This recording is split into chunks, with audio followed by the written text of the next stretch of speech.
प्रगतिशील किसानों के साथ हरियाणा के सीएम मनोहर लाल ने संवाद किया और इस मौके पर उन्होंने कहा कि हरियाणा में मंडियों का विस्तार होगा, जिसके बाद हरियाणा के किसान फल और सब्जियों को मंडियों में बेच सकेंगे।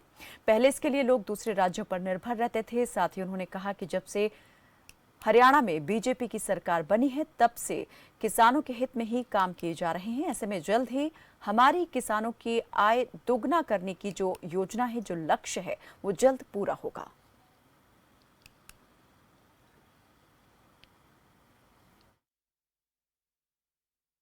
कृषि प्रधान प्रदेश होने के नाते से किसान की प्रगति और हरियाणा की प्रगति, इसका सीधा सीधा संबंध है। हम ये मानते हैं कि हरियाणा की कृषि को एक ठीक रास्ता दिखाने के लिए, किसानों को अपनी प्रगति के लिए आपका बहुत बड़ा योगदान है। साथियों, खेती जब प्रारंभ में शुरू हुई तो परंपरागत तौर पर हम मुख्य रूप से धान है, गेहूं है अथवा सरसों है, कपास है, गन्ना है आदि फसलें ही उगाते थे और इन फसलों से भी हमने देश भर को एक प्रकार से खाद्यान्न के नाते से आत्मनिर्भर बनाया। अब समय की आवश्यकता है कि हमको इन परंपरागत फसलों के अलावा और अधिक प्रगति करने के लिए हमारी आवश्यकताएं सब्जियों की और फलों की, इन आवश्यकताओं की पूर्ति करनी है। हरियाणा में आप लोग इस क्षेत्र में बहुत अच्छा काम कर रहे हैं।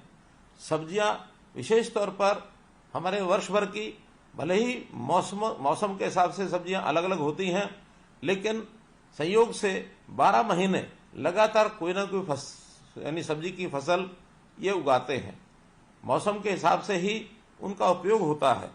तो इन फसलों को उगाने के लिए आज आपकी प्रगति को दुनिया जानती है कि आप नई तकनीक अपना करके और अच्छी अच्छी सब्जियां, अच्छी फसलें ये उगाते हैं।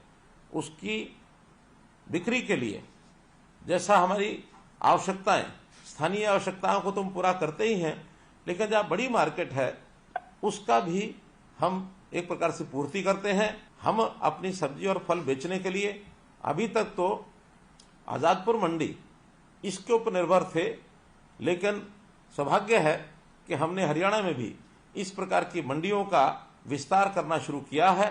उसमें गन्नौर में अंतर्राष्ट्रीय स्तर की फल और सब्जी मंडी ये हम बनाने जा रहे हैं।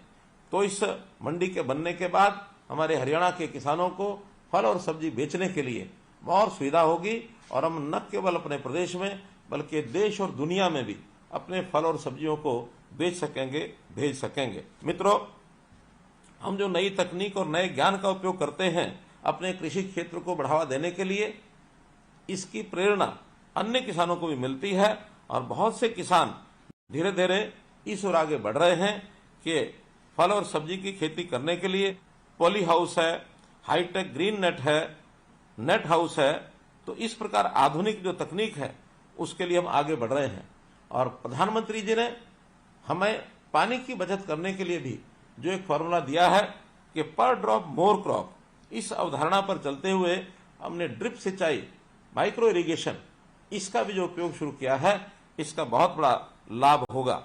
हमने वर्टिकल फार्मिंग की दिशा में भी बहुत सराहनीय काम किए हैं। सब लोग जैविक खेती की ओर भी बढ़ रहे हैं, क्योंकि ये बहुत बड़ा विशेष एक बात ध्यान करने की है कि हम फर्टिलाइजर्स का उपयोग केमिकल्स का करेंगे तो उससे जो हमारी क्वालिटी है प्रोडक्ट की, हमारी जो उपज की क्वालिटी है वो गिरती है, उसमें कुछ न कुछ कमी आती है, जिसके कारण से हमारा शरीर बीमारियों की तरफ भी आगे बढ़ता है। तो प्रधानमंत्री जी ने आह्वान किया है कि जैविक खेती की ओर आगे बढ़ें और हम जो है नेचुरल खेती, प्राकृतिक खेती, उसमें बढ़ करके रासायनिक उर्वरक और जो खतरनाक कीटनाशक हैं उनका उपयोग कम करें। तो इससे भी हमारा जो बहुत बड़ा लाभ एक होने वाला है। किसान भाई, आप सब लोग फल और सब्जियों के माध्यम से अच्छी मेहनत करके और लाखों रुपया कमाते हैं। इससे हमारी जो हर किसान की आय दुगनी करने का जो टारगेट है वो भी निश्चित रूप से यानी प्राप्त होगा। कठोर मेहनत और आधुनिक तकनीक, नवाचार, ये सब हमारे काम के आधार बिंदु हैं।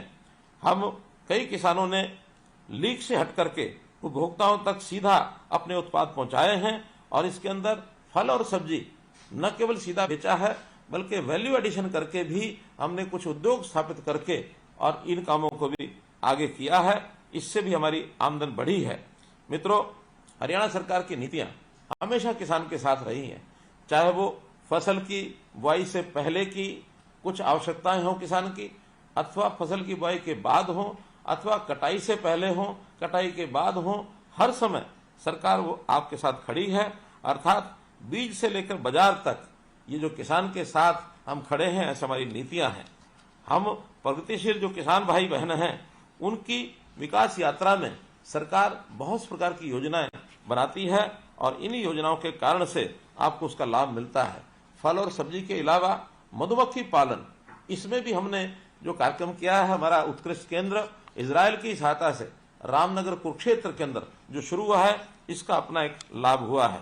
ऐसी जो योजनाएं हैं, इसमें सामान्य वर्ग के साथ साथ अनुसूचित जाति के जो लोग हैं वो इनको अपनाते हैं, खेती करते हैं, सब्जी अथवा फल उगाते हैं, तो उनके लिए विशेष योजना, विशेष लाभ ये उनको दिया जाता है।